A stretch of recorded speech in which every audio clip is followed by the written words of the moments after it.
Bonjour à tous, je m'appelle Lauriane Parisot et je suis doctorante en 3e année sur un sujet à la croisée entre la mécanique et la chimie. Et je suis aussi lauréate du concours de ma thèse en 180 secondes de l'année dernière. Donc cette fois-ci, on ne m'a pas donné de contrainte de temps et il n'y a pas de chrono, donc je vais pouvoir prendre mon temps pour vous expliquer mon sujet de thèse.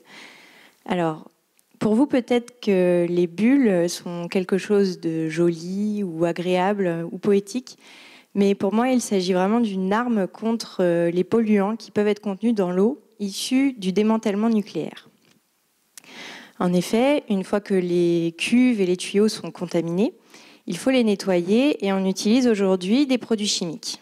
Donc à l'issue de ce traitement, on récupère des eaux usées contenant ces produits chimiques et les éléments radioactifs qu'il faut traiter à leur tour avec d'autres produits chimiques. Mes bulles peuvent permettre de traiter ces eaux usées, mais sans additifs chimiques. Comment est-ce possible? Et d'abord, de quel type de bulles je parle?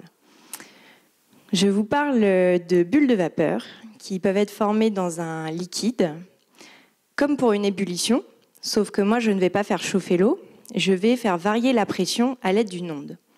Précisément une onde acoustique, puisqu'elle permet une succession de compression et de dépression du milieu.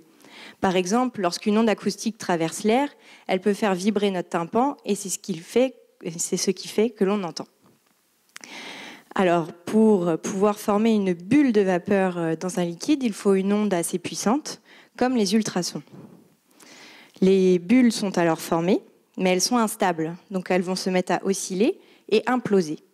C'est ce phénomène qui s'appelle la cavitation et qui est le centre de ma recherche, puisque lors de l'implosion, les bulles dégagent une telle forte énergie qu'elles peuvent briser les liaisons des molécules d'eau et cela forme des espèces oxydantes qui peuvent réagir avec les polluants contenus dans les eaux. Les ultrasons ont aussi l'avantage d'être réguliers, ce qui me permet de contrôler facilement les bulles de cavitation et de dégrader complètement les produits chimiques. J'ai pu ainsi obtenir des résultats intéressants de dégradation de la molécule 2-DTA, l'éthylène diamine tétraacétique, qui est utilisée dans le démantèlement nucléaire, mais aussi dans l'industrie du textile ou cosmétique. Il m'a fallu cependant 8 heures pour dégrader complètement une quantité qui correspondrait à l'EDTA qu'on utilise dans l'industrie. Et mon volume était simplement d'1/4 de litre. Donc pour le laboratoire, ce sont des résultats intéressants, mais pour l'industrie, on peut mieux faire.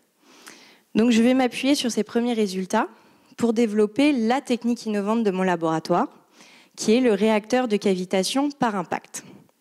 Le principe est très simple, je tape sur l'eau. Mais je fais le vide entre le piston que j'utilise et le volume d'eau à traiter, ce qui fait un impact très puissant, une onde de choc, et donc de la cavitation. Alors cependant, la cavitation qui est formée ici est complètement irrégulière, et j'ai des bulles de différentes tailles.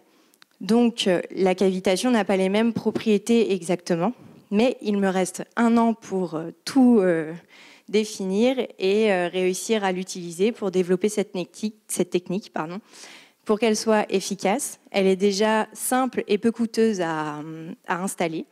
Et surtout, elle ne nécessite pas d'ajout de produits chimiques puisque les oxydants sont formés in situ dans le réacteur.